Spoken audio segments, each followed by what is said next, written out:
Hey guys, in this video I'll show you how to share ClickUp space.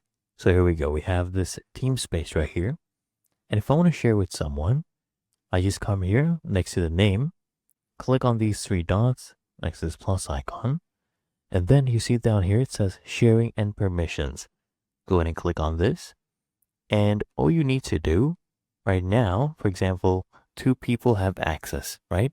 If you want to invite more people, you just type in their email and then click on invite. So let me go ahead and do that. Okay, there we go. All right. We'll go ahead and invite this person. This is my other email account. We'll invite them as an admin.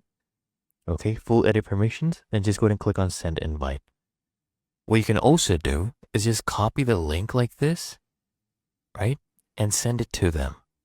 And once they click on that link, they're going to be able to join with whatever email they want. And it's really that easy and simple.